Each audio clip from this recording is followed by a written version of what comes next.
Good afternoon, everybody, and thank you for joining our C2ES webinar today on Understanding California's Extended Cap and Trade Program. I'm Janet Peace. I'm the Senior Vice President for Policy and Business Strategy here at C2ES. And as a climate policy think tank, we have long been a supporter of market-based mechanisms for addressing climate change. From my perspective, market-based programs really serve a perfect purpose, if you will, in creating the right financial incentive for covered entities to emit less. And often these policies are the most cost-effective way to get to a desired level of emission reductions. In the United States, we got 11 states and many jurisdictions outside the United States who all have already established market-based policy programs to reduce greenhouse gas emissions. And many of you likely know California was the very first multi-sector cap and trade program for greenhouse gases in North America. But the cap and trade program in California doesn't stand alone. It's part of a suite of programs aimed at reducing the state's emissions back to 1990 levels by 2020. And note that I said 2020. The issues we're talking about today is the effort to extend the program beyond 2020, some of the challenges and how the program was actually changed. I'm happy to report that last month, Governor Brown signed into law AB 398. It's a bipartisan legislative proposal that extends California's cap and trade program for yet another decade, from 2020 to 2030. I'm not going to say whoopee too loud, but we were all very excited when that actually got passed. When California Air Resources Board, or CARB for short, when they thought about whether they could extend this or not, it seemed like maybe they could, but there was some uncertainty whether or not that CARB could extend it, and it could have been that if they had tried to, it would have been challenged. And to avoid that kind of challenge, Governor Brown really took the lead to push for new legislation, and he wanted that legislation to be passed by 2/3 of a vote of the legislation. But getting that passed was not without challenges. And today's webinar, we're going to discuss some of the challenges of getting this program extended, how the new law changes some of the elements of the existing cap and trade program, and how it addressed and does and will address some of the stakeholder concerns leading up to the new bill, the new proposal. We're also going to talk about what businesses think about the new bill and what's going to be next for compliance. And hopefully, we're going to get all through that. We're going to get through all of that and more. I think we could spend an entire webinar just talking about California's cap and trade program as it is without adding in the new program. So we're going to try to get through what we can. We're also going to try to leave enough time for questions at the end. We're fortunate enough today to be joined by three really terrific speakers. The first is Aimee Barnes, who's a senior advisor for Governor Brown.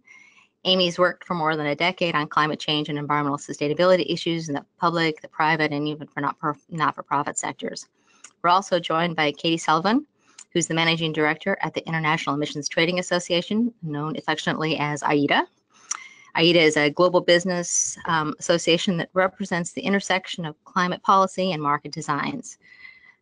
Katie's also joined by her colleague, Virgil Welch, who represents AIDA and many of its activities in California as part of his work with consulting firm AJW Inc.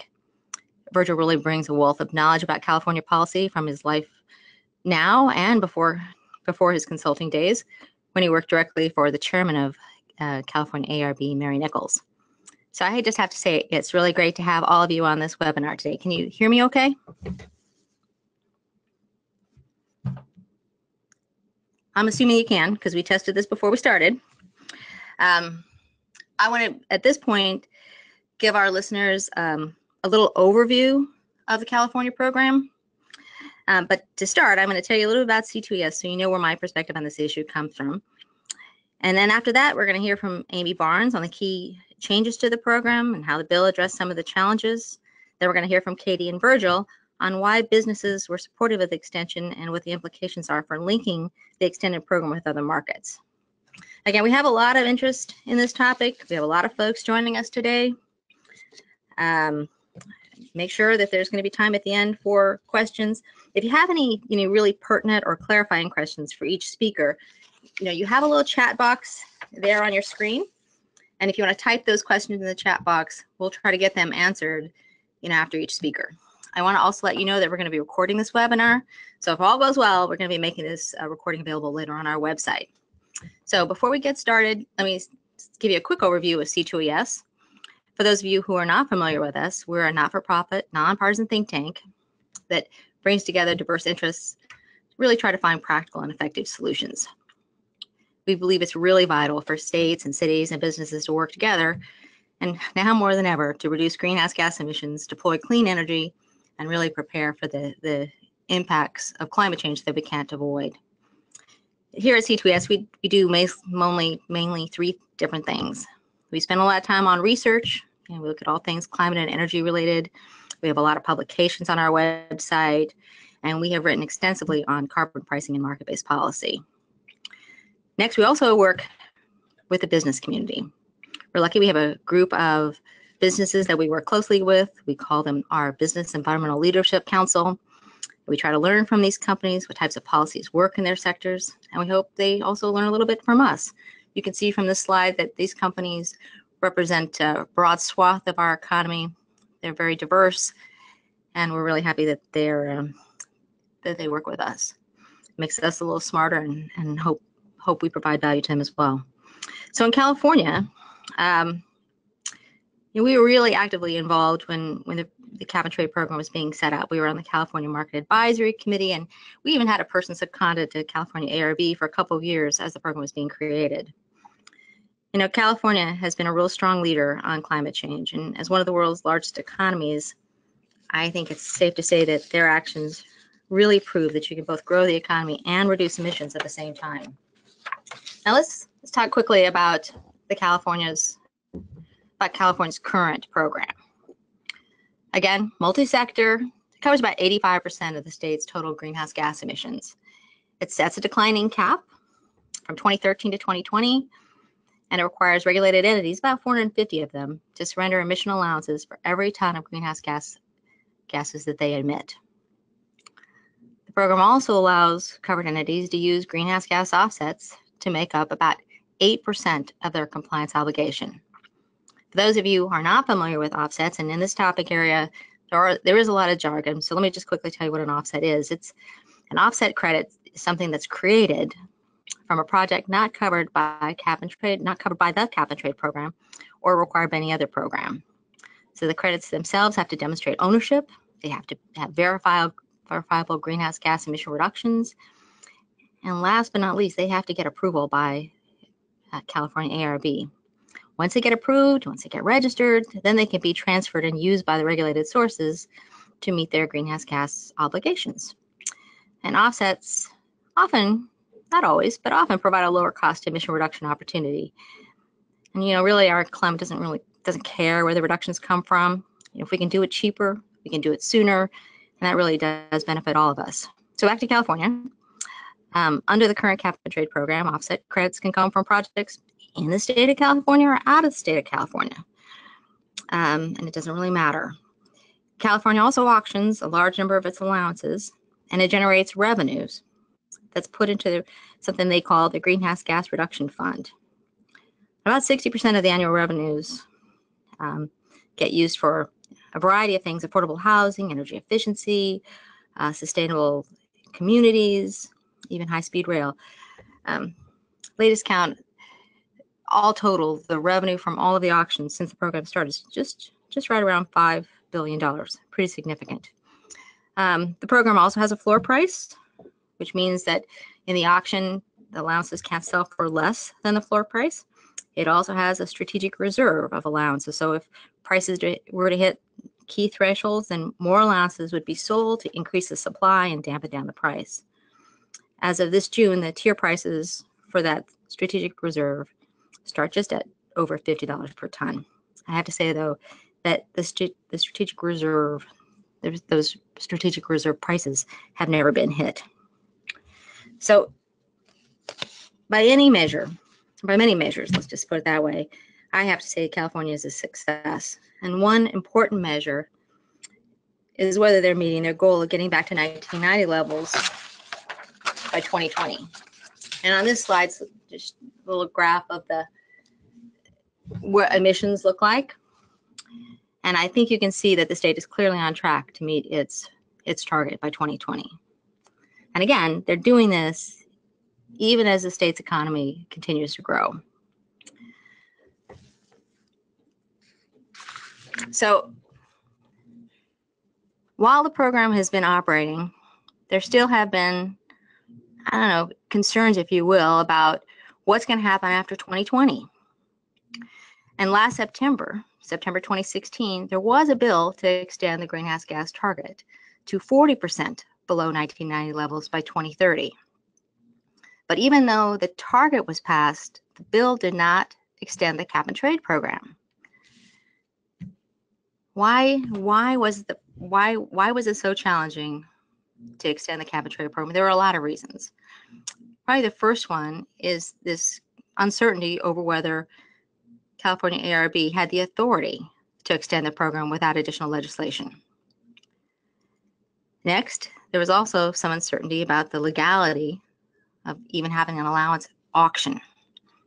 A 2010 amendment to the state constitution requires a 2/3 vote of the legislature for any laws that impose a tax.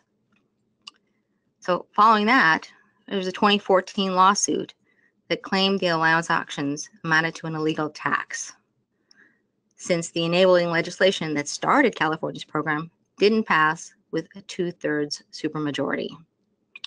Well, the courts have since ruled that California ARB is authorized under AB 32 to hold the auctions, but nevertheless, there's still legal questions about the going forward.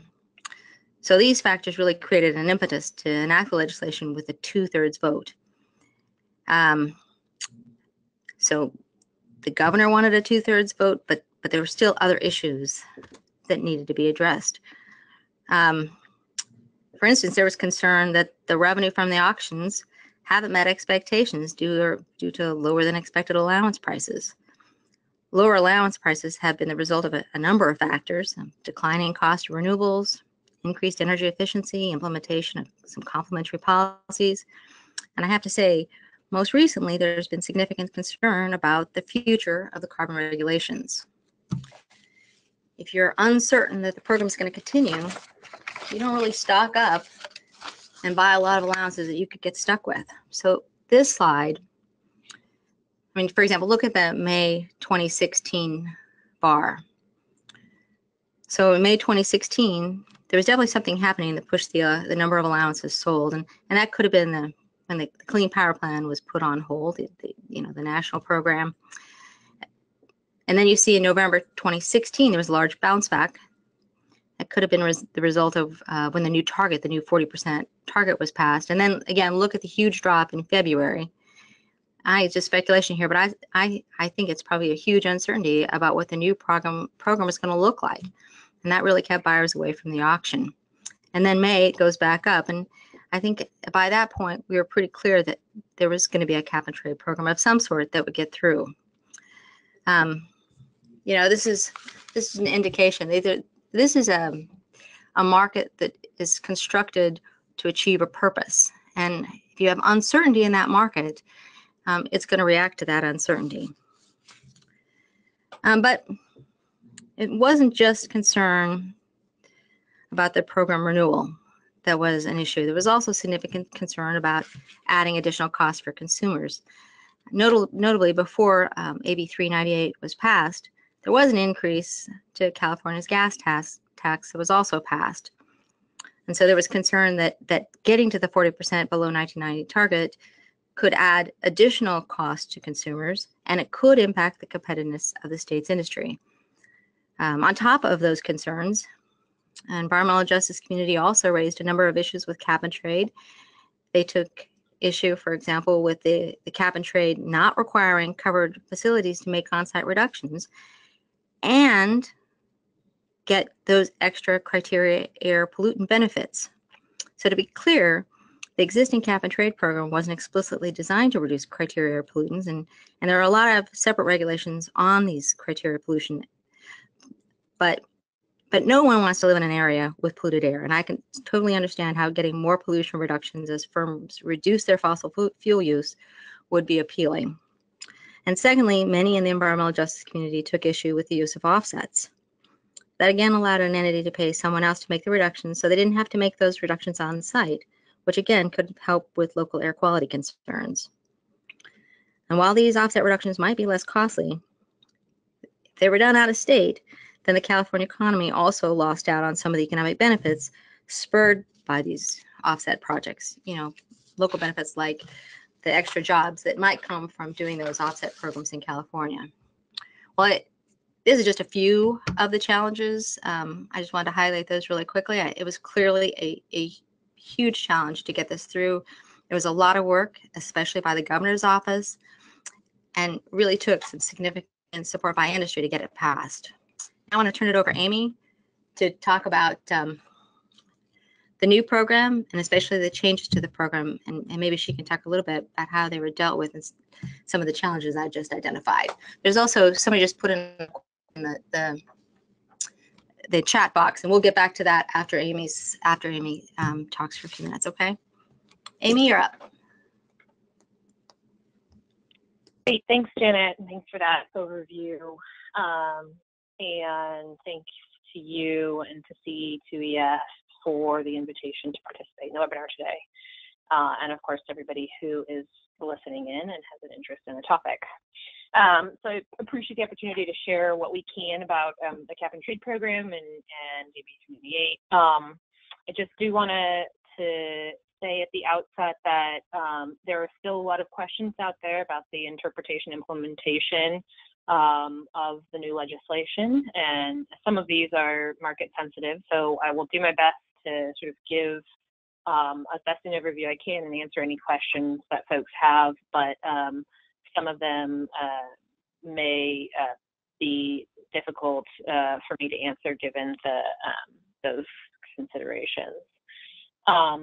So Janet already walked us through a great overview of AB 32 and some of the background on California's cap and trade program, but just to quickly reiterate, as folks on this call I'm sure know, AB 32, which was passed in 2006, set the requirement for the state to return its greenhouse gas emission levels to 1990 levels by 2020. In addition to AB 398, there are other laws that have extended the reduction obligations past 2020. So that includes Executive Order S305, which sets the goal of an 80% reduction below 1990 levels by 2050, and SB 32, which passed last year in 2016, requiring a reduction of greenhouse gas emissions to 40% below 1990 levels by 2030 as an interim target to that 2050 goal. And pursuant to AB 32 and SB 32, ARB is required to adopt regulations to achieve the maximum technologically feasible and cost-effective GHG emission reductions. So again, you know, I don't want to go too much into the details of the cap and trade program basics, but happy to answer any questions that may come up on this. And I think Janet's already given a great overview, but I do want to just note that the cap and trade program is certainly a critical part of, but one of a suite of measures that California has undertaken to reduce our greenhouse gas emissions under AB 32. The program works together with a number of traditional command and control measures and other programs to achieve the caps. And if other climate programs don't perform as anticipated, the cap and trade program provides essentially a flexible backstop to deliver the needed reductions in the covered sectors to make sure that we do meet our targets. The program is designed, obviously, to be flexible to achieve those targets and to do so in a way that that really minimizes overall cost to the economy. So, for example, we use multi-year compliance periods to address market challenges that might otherwise be driven by short-term variability in the economy, and especially in the electric power sector as relates to supply and demand. Getting really to sort of the heart of the changes, the recent changes to the program, I'm going to start actually by talking about some of the 2016 amendments for the third compliance period. So as folks who follow the program closely know, the Air Resources Board occasionally makes regulatory amendments to the program, and the board, there are amendments being undertaken now for the third compliance period. These recent regulatory amendments make essentially near-term changes for the period from 2018 through 2020, and also provide a framework for a post-2020 program. The goal of these amendments were to simplify participation by covered entities, streamline implementation, and really ensure that the allowance, allocation, and compliance obligations are appropriate and equitable. And specifically, the amendments eliminate and update some information used to calculate industrial allowance allocation. They also command the auction proceeds returned to electrical distribution utilities and natural gas suppliers to be distributed to ratepayers in a non-volumetric manner, essentially ensuring that there's no blunting of greenhouse gas costs to electricity consumers. The amendments also improve the assessment of compliance obligations associated with imported electricity. So CAISO's recent incorporation of out-of-state areas into our energy imbalance market had led to some issues in accounting for greenhouse gas emissions associated with imported power serving California load. So ARB has developed a temporary approach solution to account for those emissions while they work with CAISO and other stakeholders to implement a long-term solution to accurately account for emissions from imported electricity. Finally, the amendments also limited exemptions from an obligation in the second compliance period for liquefied natural gas suppliers and extend the existing limited exemption for waste energy facilities. As I think Katie and Virgil will talk about in a moment in more depth, the cap and trade program obviously facilitates the integration of regional, national, and international greenhouse gas reduction programs through linkage. And the advantages of linking with other jurisdictions are essentially analogous to the benefits of expanding the sectoral coverage of the cap and trade program, in the sense that expanding the number of sources that are able to trade allowances reduces the overall cost of achieving emission reductions and improves the efficiency of the allowance market. In addition, we see that an expanded linked program can result in greater emissions reductions than operating a standalone program, because each linked partner jurisdiction also achieves emission reductions. As folks on this call probably know, California's cap and trade system linked with Quebec's at the start of 2014. And under the newly adopted amendments, the program will also, we anticipate linking with Ontario's cap and trade system beginning in 2018. The Ontario program began in January of this year, and our Air Resources Board has been working closely with with their counterparts in Ontario to help them with the development and implementation of that program. And we are very happy to see that program has been up and functioning as planned. So again, we see that linking allows compliance instruments issued by different linked jurisdictions to be used for compliance across into other jurisdictions, as well as offsets, and that this is an important part of both managing the cost of compliance as well as extending the reach of this important part of our strategy to reduce emissions both in California but also globally, in recognition of the global nature of climate change. So I'll turn to AB 398 now. On July 17th of this year, our legislature passed AB 398 by a 2/3 majority.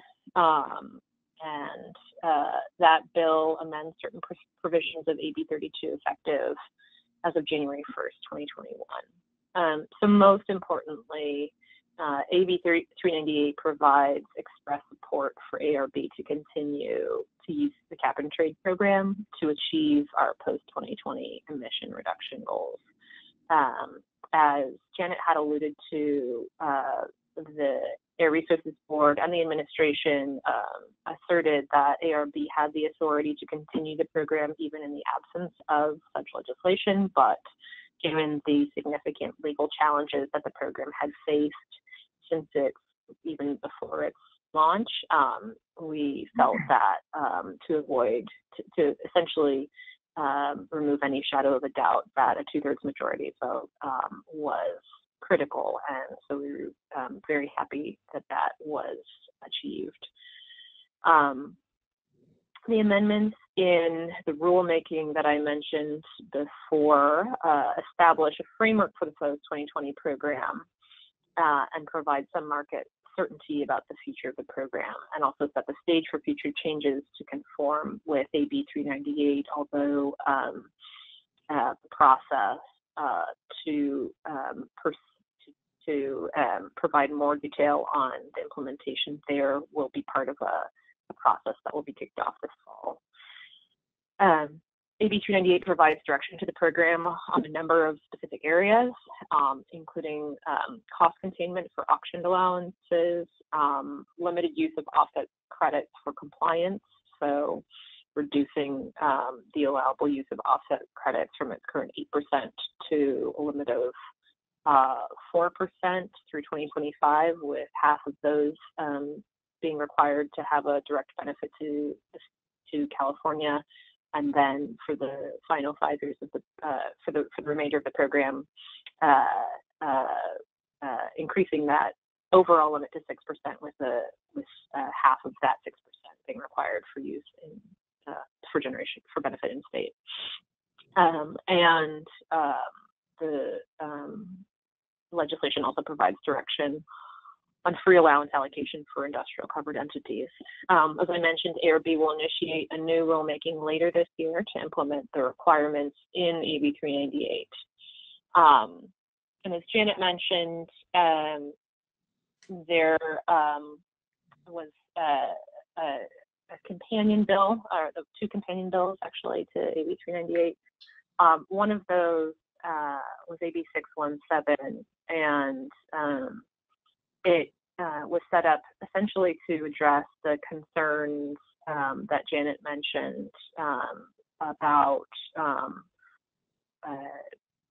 essentially environmental justice issues and local air pollution concerns. And so AB 617, I think, is a bill that we're all very proud of, really continues to put California at the forefront of approaches to reducing air pollution and reducing exposure of our most vulnerable communities to that air pollution. I think folks on this call know, but California has unfortunately historically been at the forefront of having air pollution problems, but that also means that we have really led the way on generating solutions to addressing air pollution. And so AB 617 sets up a new approach for essentially assessing and reducing exposure to criterion toxic air pollutants in the state's most burdened communities, and strengthens the available tools for improving air quality in these areas. Just a little bit more on the amendments for post-2020 program, and then I will wrap up. So the recently adopted regulatory amendments establish a framework for the post-2020 program, as I said, but are not necessarily specifically responsive to many of the AB 398 requirements. That includes establishing the structure of the post-2020 emissions caps, continuing linkages with Quebec and Ontario, and enabling post-2020 auction and allocation of some allowances. The amendments propose post-2020 allowance price containment reserve with a streamlined price structure and a slower annual price increase. AB 398, as I already mentioned, includes some direction on cost containment that will be incorporated into the program during the rulemaking that will be initiated later this year. general approaches to allowance allocation are retained for the post-2020 program, and the amendments retain the cap adjustment factors used to calculate annual allowance allocation amounts that are proportional to the annual emissions caps. Amendments also propose free allocation to electrical distribution utilities to 2030. The allocation amounts are based on the expected cap and trade program cost burden, which in turn is based on projections of load and resources for used for generation by each utility. So electrical distribution utilities free allocation is reduced over time due to the increase in zero emissions power caused by California's renewable portfolio standard program. And free allocation to natural gas suppliers continues post-2020 using the same methodologies in the current program. Natural gas suppliers are currently required to consign a minimum percentage of allowances to auction each year, and that percentage increases by 5% each year. And the same annual increase will continue post-2020. So this will mean that full consignment of allocated allowances to auction will be achieved in 2030. And the consignment of allocated allowances to auction allows for the pass-through program costs of the end users of natural gas in a similar way to how this works with our electrical utilities, incentivizing ratepayers to conserve natural gas. Provisions are also included to allow the cap and trade program to enable California's compliance with the federal Clean Power Plan, although that is obviously up in the air at the moment at the federal level. 398 also requires ARB to update the scoping plan by January 1st of 2018. Folks following the Air Resources Board's work here in California will know that a proposed scoping plan was publicly released in January of this year, and the first board hearing of the scoping plan was held earlier this year. So our staff is working very hard to update that proposal to reflect this new legislation, to reflect AB 398. And the updated draft will be released for public discussion this fall. That updated plan will be responsive to 398 and will be presented to the board for adoption in December of this year. And again, as I mentioned, ARB will initiate another rulemaking process later this year to implement the requirements of AB 398 for the post-2020 cap and trade program, working with stakeholders like many of you hopefully on this call to conform the post-2020 program with 398 and on other elements like the industrial allocation benchmarks, utility allocation for transportation, electrification, utility consignment requirements, and other aspects of the post-2020 program. So this process will include an open public process, as all of our processes do, including public workshops and hearings before the board. So with that, I will stop and say thank you again to Janet and C2ES for hosting this, and to everybody for participating in the webinar. Thanks so much, Aimee. I think that was a terrific overview in a short, condensed period of time. So I appreciate you doing that. Just so folks are aware, we do have a short summary of AB 398 on our C2ES website. It doesn't go into huge detail. The huge detail you can probably get from California ARB. Ours is a summary, though, so maybe that would be helpful. We have a couple of questions that I just want to address at this point. Somebody asked a question about regarding the slide I showed where the emissions trajectory of the program, and they asked, that most of the emissions decline was 2008 to 2009, and they asked what caused that decline at that period of time. And I want to ask Virgil that question because, Virgil, I think you were working for California ARB at that point. Do you have a perspective on why it might have declined so much between those 2 years? Sure, thanks, Janet. Part of the reason which folks will recall is that those years, unfortunately, were when there was a significant economic downturn, not just in California, but nationally and internationally. And so I think it's fair to say that at least a major driver for some of the reductions that you saw there was a result of the downturn in economic activity. Without expanding too much further, I would note that, of course, one of the very positive features of a program like cap and trade is that it is designed to account for those sorts of events by virtue of a hard cap that can ensure that emission reductions continue to occur. Unfortunately, if they're driven by downturn in economic activity, while that may be positive for emissions, it's not necessarily positive for other reasons. But as that economic activity is returned, the hard cap that exists over about 85% of the state's emissions will ensure that emissions continue to ratchet down as economic growth has continued to ratchet back up, and that's exactly what we've seen in California. Terrific, thank you. Thanks, Virgil. We have another question that I think this one is for Aimee. Why did the state extend the number of free allowances in this current period before 2020? They're thinking maybe that's a loss of revenue for the GGRF. Thanks, Janet.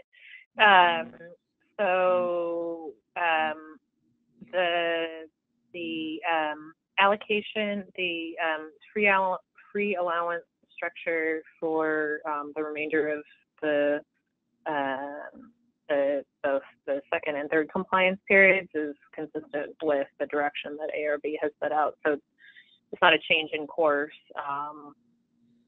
It's essentially continuing what ARB had already stated that they would be doing.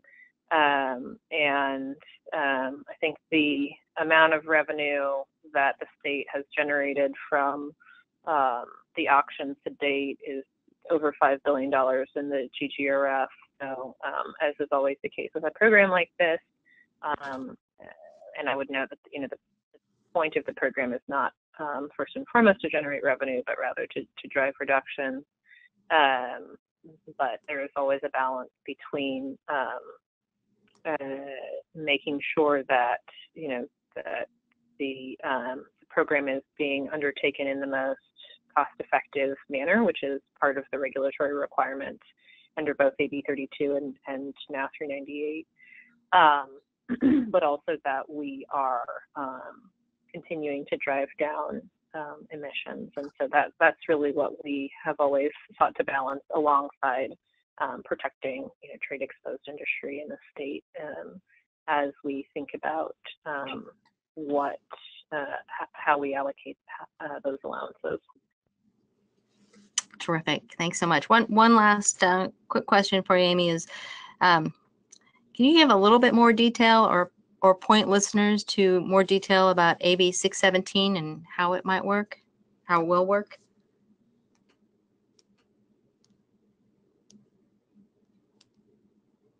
Sure. So I would always encourage folks to read the bill. It is a fairly well-written and clear bill, and it is available online. There is also, if you look it up on the website where all of our legislation is, there are some pieces of analysis that have been done by various committees, and I think those are also sort of helpful for getting an overview of the legislation. But just quickly, I think the key components of that legislation include strengthening essentially the monitoring of criteria, air pollutants, and toxic air contaminants. So we have pretty good sort of higher level monitoring of these kinds of pollutants, as folks might know. But our current air programs really tackle air pollution at the regional level to comply with state and federal air requirements, with ARB being responsible for mobile sources and the local air districts primarily responsible for stationary sources. But we recognize that while there's the split between ARB and the local air districts is necessary and follows naturally from the specific statutory mandates that we're trying to fulfill, and has led to really dramatic improvements in air quality throughout the state. There are still many communities that are continuing to be exposed to very high levels of air pollution, and frankly, given some of the changes in technology and changes in the science and what we know about these pollutants, there are really great opportunities that exist today to more comprehensively address air pollution where it matters most, including at the neighborhood level. And so AB 617 is really, structured to strengthen the available tools for improving air quality in some of the state's most burdened communities. So this includes establishing new community air monitoring networks so that actions to improve air quality are actually based on a better understanding of air pollution at the block and neighborhood level. Creating community action programs to reduce air pollution from both mobile and stationary sources at that level, requiring facilities already obligated to report to do so in a more uniform manner and more regularly, and directing ARB to establish uniform standards to help do that, as well as for low emission technologies that can help clean the air at the neighborhood level.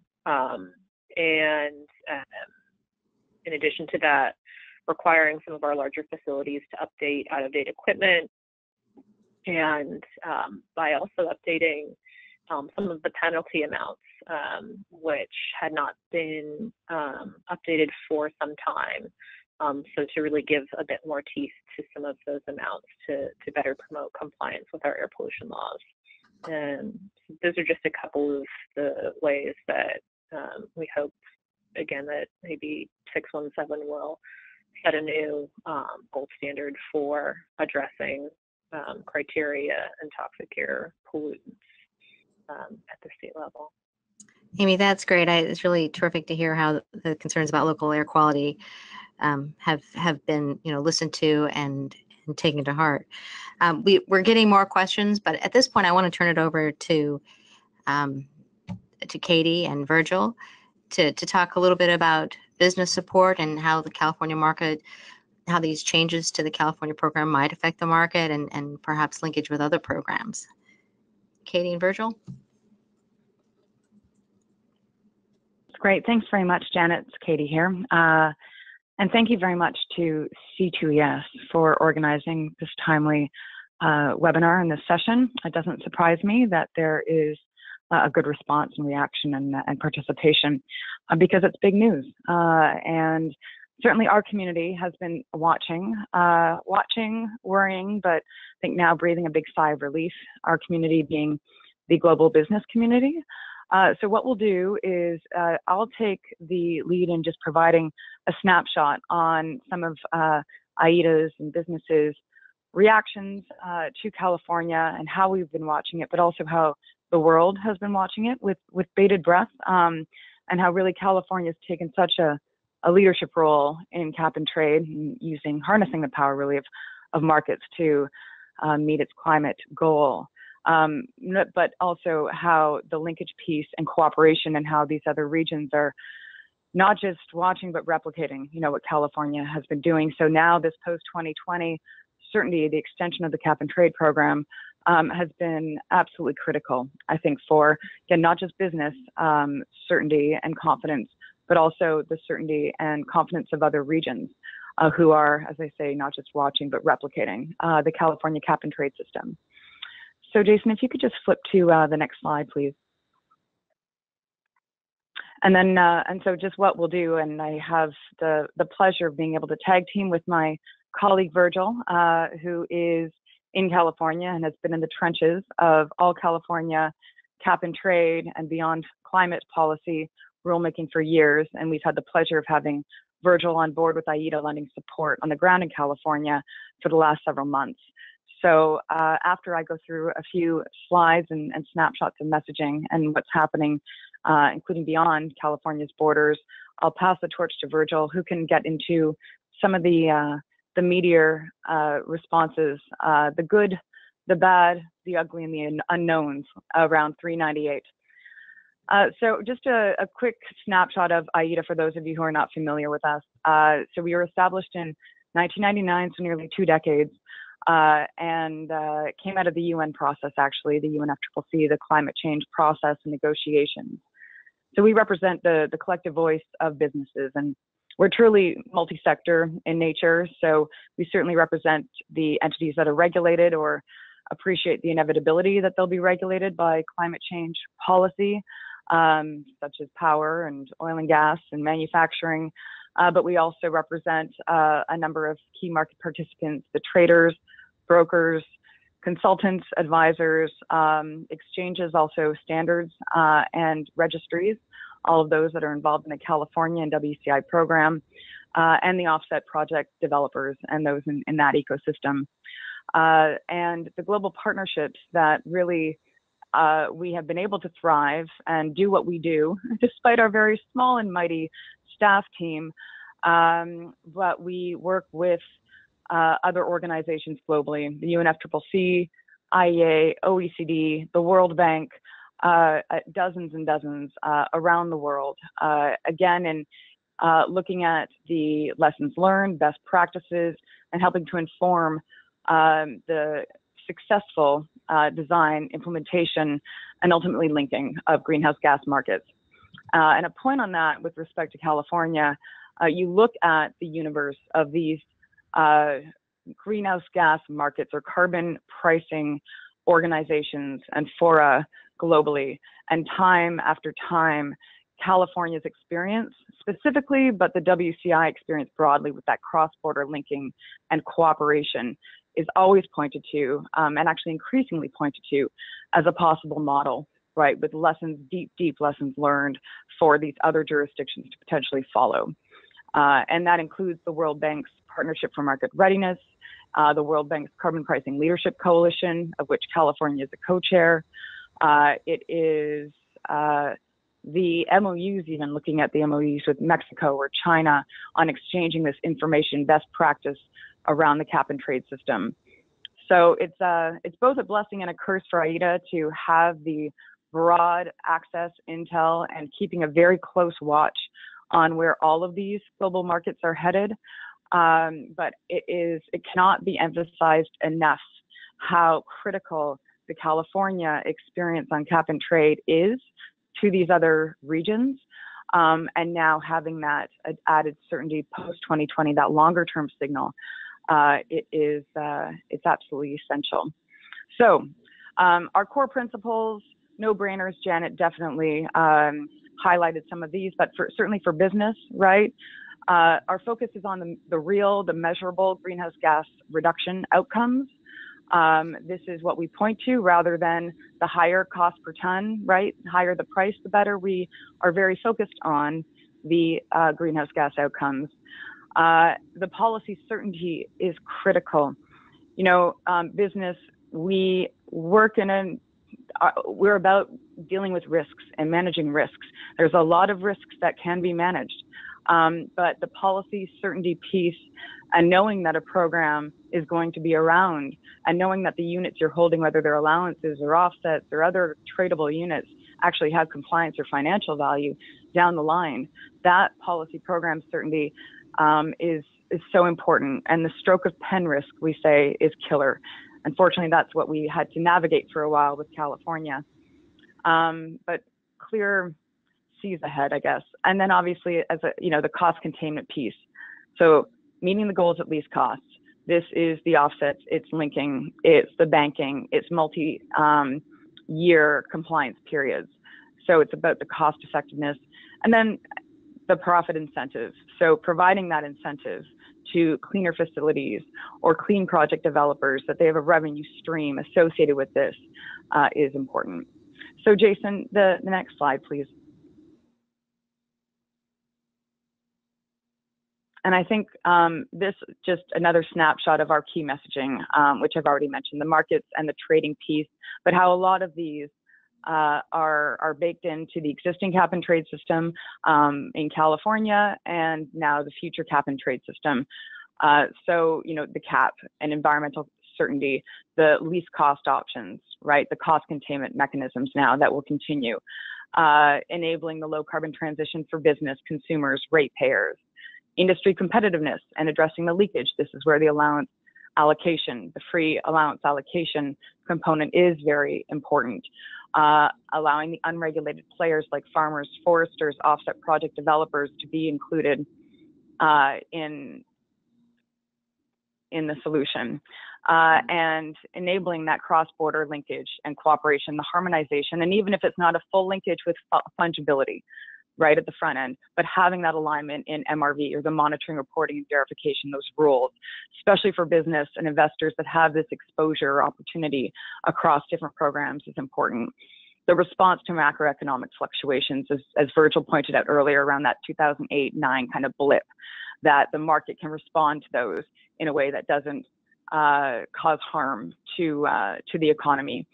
And then just the fact that the cap and trade system and using these markets, it's expanding rapidly, and not just across North America, but also globally. And so if you could just flip to the next slide, please. And this is a little snapshot. Now, we won't go into all of these, obviously, developments that are happening, but this is a nice picture as to why AIDA's life, it never gets boring. We have to update this on a regular basis. So going back to how now we've only captured the markets globally that have some kind of trading mechanism included. So there are some hybrid tax/trading offset programs, for instance, Colombia or South Africa and Mexico. But this is the snapshot of the global carbon market map, and how so many of these regions, again, are looking at California. To emphasize just a few of the priority regions that are keeping us very busy, but also where there is a clear linkage and close communication with California's program. China, in particular, with their current pilot cap and trade systems, building up to the national China cap and trade system later this year. That will likely cover 2 to 3 major sectors, including power and cement. But even at the front end, at the initial coverage period, we're looking at 5 billion tons of carbon dioxide that will be covered under the China emissions trading cap. It's a massive program, a massive market, and there are massive similarities between what China's moving forward with in its design and the California WCI program. Looking closer to home, you do have Mexico, obviously, that's keeping a very close watch on California and is doing a pilot cap and trade system now with the plan to launch its pilot program 2018. A lot of that you see is replicating or following the WCI California program. And then obviously the Quebec and Ontario, Quebec being a current linkage partner and Ontario planning to be a link partner in 2018. And then even a bit closer, you have Oregon as well that has been watching California's discussion in the post-2020 situation extension play out quite closely, because they also have a bill right now that mirrors the existing cap and trade structure of California very closely. That's a bill that could potentially pass early 2018. There's a pretty little cute airplane in the corner that it's just a quick mention about the global aviation sector as well, that is looking at the design of its CORSIA program, so offsetting program, and which offsets emission unit criteria could be used by airlines to meet their climate neutral goals post 2020. Those rules are still being discussed, but again, California, the offsets program in particular, WCI, but also infrastructure, the registry have been helping to inform that process. So Jason, the next slide, and then I'll pass the torch to Virgil. So this is, and there's a bit of animation here. I don't know, Jason, if you could just flip it. This just drives home where globally you have 195 plus countries that have submitted their post-2020 climate plans to the UN under the new Paris Agreement, right?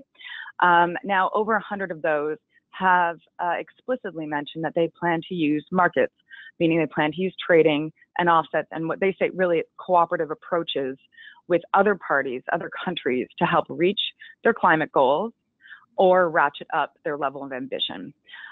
So again, this just provides a little picture of how many countries are in the throes right now of designing their programs, designing their market programs, trading programs in a way that could potentially link with existing programs or future.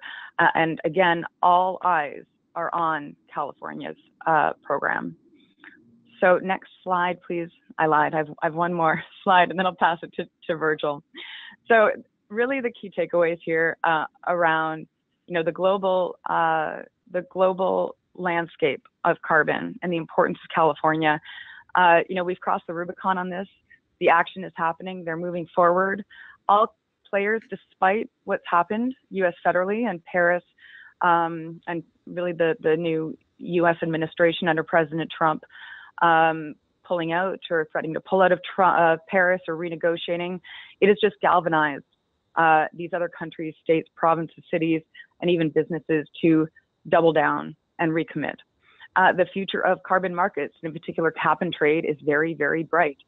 So jurisdictions globally are now optimizing the design of their programs and these carbon clubs concept, all with this view, though, to ensuring that competitiveness and cooperation can make sense and be executed still in a very uncertain and fragmented world.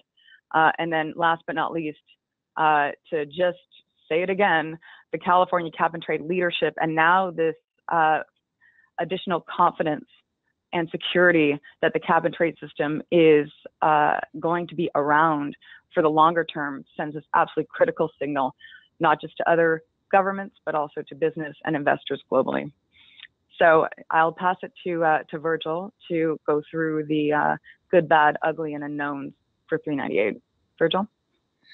Wonderful. Thank you, Katie. Again, Janet, thanks to you and C2ES. Good morning or afternoon, folks, depending on where you may be tuning in from. The first slide here, actually the first couple of slides here, are intended to illustrate really what IETA's priorities were as we engaged in this conversation in California about the extension of the state's cap and trade program. As has been said many times, but I believe is certainly worth repeating, certainty is at the top of the list when it comes to programs that are built around using market forces to help drive investment in lower carbon technologies. And a core feature of certainly of IETA's engagement was ensuring that the necessary level of certainty was maintained. When AB 32 was passed in 2006 and the cap and trade program was designed under that, quite frankly, there had been really since the beginning some lingering questions around the future of the program beyond 2020. And one of the key priorities as the conversation unfolded was to bring some additional certainty. And the 2/3 vote that was achieved in the legislature brings a huge level of certainty around the future of the program beyond 2020 out to 2030. I would also note that it was not just 2/3, but significant bipartisan support, which really was the first time that happened. There had been limited bipartisan support for some of California's previous efforts, but this was a first in terms of significant bipartisan support.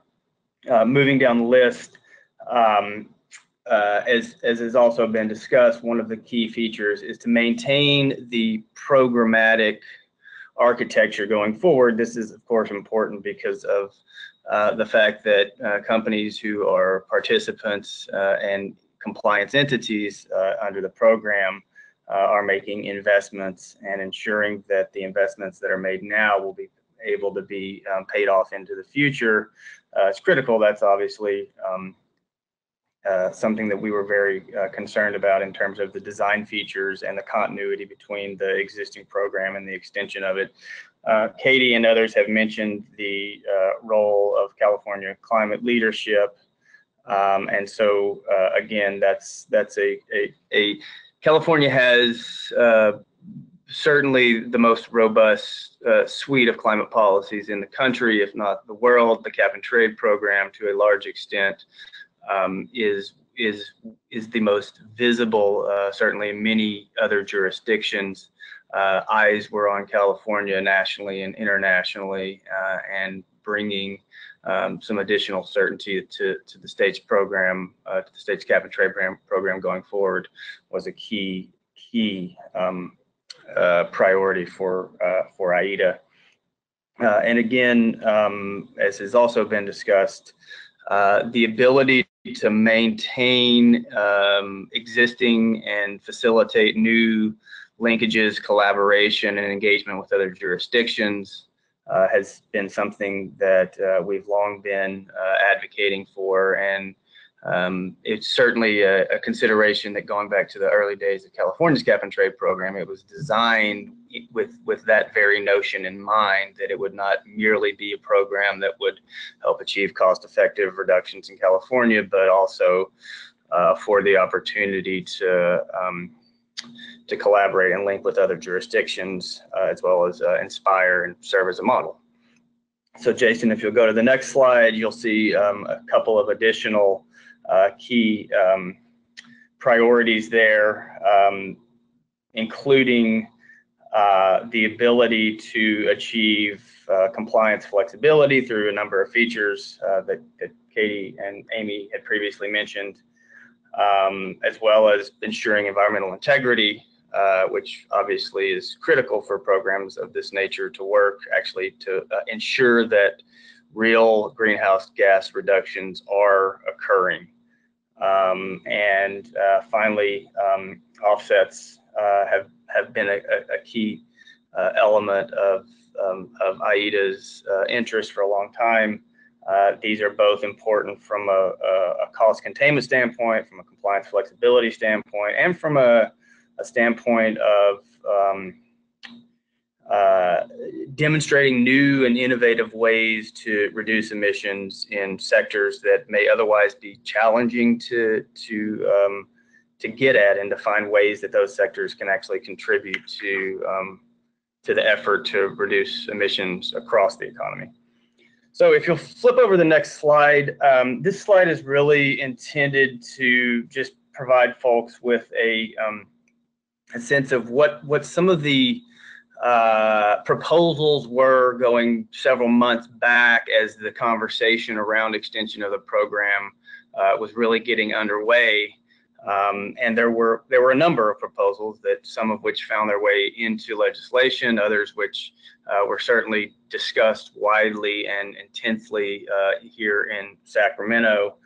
I will not read all of those specific provisions, but I think the takeaway is that there was certainly a lot of discussion that created some concern, not just amongst California entities, but also more broadly, that would have, certainly from the AIDA perspective, undermined some of the key features that I just ran through, things around maintenance of programmatic continuity and certainty going forward, things that would have eroded some of the key compliance flexibility features that we think are so important, perhaps that would have made the collaboration and linkage features that are so valuable more challenging to continue to pursue. So if you'll flip to the next slide, fortunately where we ended up largely reflects the priorities that were discussed earlier, and those are embodied by AB 398. I won't again go over all of these bullets in great detail. Aimee covered virtually all of these, as did Katie, certainly some of them as well. But to a large extent, AB 398 hits the mark on many of the key programmatic priorities that AIDA has been working in support of, and perhaps most notably maintains California's role here as really the bellwether for implementing the kinds of cost-effective programs that drive down emission reductions that are characterized by a level of rigor, I think, unmatched in really any other programs across not just the country, but globally as well. Jason, if you flip over the next slide, this is to illustrate here some of the questions that remain and some of the results that are perhaps less than 100% ideal. As we discussed earlier, the legislation did bring about a new quantitative limit on the utilization of offsets that will start at a reduction from 8 to 4% that a compliance entity can utilize for meeting their obligation in 2020, and then it ramps back up a few years later to 6%. I would note, however, that despite that, we now for the first time have the role of offsets embedded in statute here in California. Previously, there was no statutory authorization. That was merely a regulatory authorization for utilization of offsets. And so we now have recognition in statute that offsets do in fact have a role to play within the cap and trade program. Additionally, there are some new requirements related to the geographic sourcing of offsets. There's some questions that will need to be worked through on banking and provisions around market speculation. And then finally, the last two there, the what took so long and the what about the money, those are sort of questions that I think are intended to tee up sort of looking ahead. The what took so long question really gets to the question, to the issue of certainty, programmatic certainty. And while it is 2017, and of course the program was slated to, the program under AB 32 was slated to run until 2020, as we discussed, certainty is key. And the need to make sure that we don't find ourselves again in a situation where businesses in particular are questioning whether investments that they're making in the present are going to be investments that are going to pay off in the future is going to be critical. And finally, as we've discussed, while the primary goal of cap and trade is not to generate revenue, it certainly is a feature of California's program, and something to look out for going forward is the way in which the state will continue to utilize those proceeds that are generated, and whether it will in fact solidify support for the program as we move forward, or rather whether it could run the risk of eroding programmatic support if those investments from the auction proceeds are used in ways that really aren't helping to drive down emissions and transition us towards a lower carbon economy.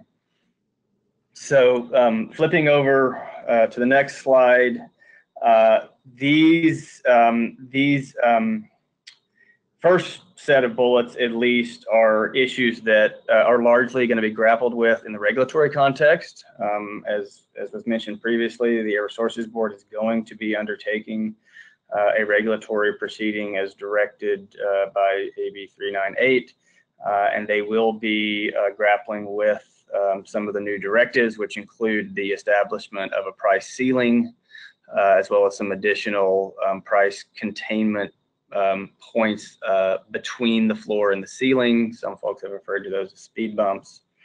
I mentioned before the directive to for ARB to consider provisions that would reduce volatility and avoid financial windfalls. So we'll certainly be engaging in making sure that we come out with sound provisions on that front, as well as on issues such as the utilization of assistance factors to ensure that California industries are able to remain competitive relative to others in jurisdictions that may not have carbon prices or that may not have nearly as robust of a carbon pricing regime as we've got here in our state. And similarly on issues related to allowance oversupply and both the quantity, the location, and the opportunities to deploy more offset projects within the state. And then finally, the last bullet there really gets back to the point of linkage. And as I said a little bit earlier, you know, California undertook its cap and trade program with an eye towards ensuring that not only would it serve as a cost-effective element of the state's suite of programs to cut emissions in state, but also as a way to elicit activity and engagement with other jurisdictions. And we've got obviously a program that is currently linked with Quebec that will soon be likely linked with Ontario.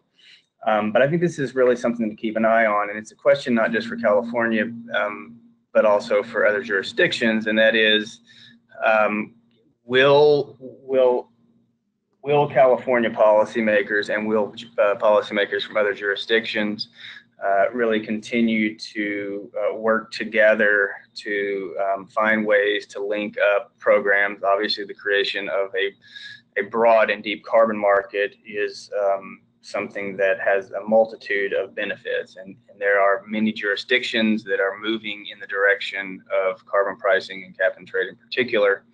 And now that we've got here in California, the level of certainty for the next decade plus around our program, we have an opportunity to really take it to the next level in terms of engaging with other jurisdictions, supporting action in other jurisdictions, and finding ways to use our carbon market to help create the kind of national and international fabric of a carbon pricing regime that will drive emission reductions cost effectively. That's something that this administration under Governor Brown has been phenomenal at. It's something that the previous administration also was extraordinarily interested in working on. And so making sure that not just the next administration, but also the legislature continues to understand those benefits, I think will be important as we move forward. So I'm going to kick it back to, I think, you, Janet, and thanks very much, folks. Terrific. Thanks, Virgil, and thanks, Katie. You know, we had quite a number of questions come in. Unfortunately, we're not going to have time to address all of them, but fortunately, a lot of the questions, Katie and Virgil, you both, between your tag team, you addressed those things. But I want to leave one last question for Aimee. One question came in is whether or not Aimee could talk about California's participation in the upcoming COP. Is there a particular message that the state is going to be sending at COP? Conference of the Parties, that's the big international meeting of all of the parties. Aimee, any message the state wants to be sending? Thanks, Janet. And thanks again to everybody for participating, and Katie and Virgil for all of that great content. I've learned a lot from this webinar myself. So yeah, we will have a presence at the COP. Governor Brown a few months back had the Prime Minister of Fiji for lunch, and the Fiji endorsed the Under 2 Memorandum of Understanding, which is an agreement that the governor led in the lead up to Paris around subnational efforts to limit warming to under 2 degrees. And we've now added language to encourage to get as close to 1.5 as is humanly and scientifically possible. But so at that event with the Fijian Prime Minister, who, as folks may know, is also the president of this year's COP of the climate negotiations, the governor and Governor Kate Brown of Oregon and Governor Inslee of Washington also announced that they would be going. And, you know, I think that the hope is really just to bring a positive message of action and ambition and to the COP from subnational governments, from states in particular, across the U.S. You know, we certainly, regardless of where the national political winds may be blowing at the moment, are committed to our own in-state targets, as well as being a very proactive part of the broader global solution to climate change. And so we will be there and we will be active and just sending that message that California is still at the table, and we're excited to work with all partners that are there as well. And I think we will also be talking about, and just to put on the radar for all of the folks on this call, a summit that California will be hosting in 2018. And the purpose of that summit really will be to bring together all of the non-state actors from around the country, but also from around the world, similar to how we all came together before the Paris Agreement, to provide that positive momentum for across all of us who are acting ambitiously that are not countries, both on the one hand to encourage countries and say, here's what we're doing, you can redouble your ambition as you look forward to 2020, when countries will need to increase their nationally determined contributions, but also to say that we're not waiting for you. So let's get it together. Terrific, Amy. I think leaving this webinar on a note of action and ambition is pretty cool. I want to thank our speakers today. I think we really covered a lot of material here. Again, point out that we have a summary of the new bill on our website. And again, I can't thank Katie, Virgil, and Amy enough for joining us today. Just to point out that at C2ES we often have events like this. We have more webinars in the future. We're going to be having an event up on the Hill here in DC about the state of art innovations in carbon capture, utilization, and storage. We'll be having events during Climate Week, and the next webinar that's currently scheduled, well, we may have another one. The one that's currently scheduled today is on climate data, downscaling capabilities and applications for that data. Thanks again, everybody, for joining us today. I think we've gone a few minutes over. Appreciate your patience. And thanks again, everyone. Take care now.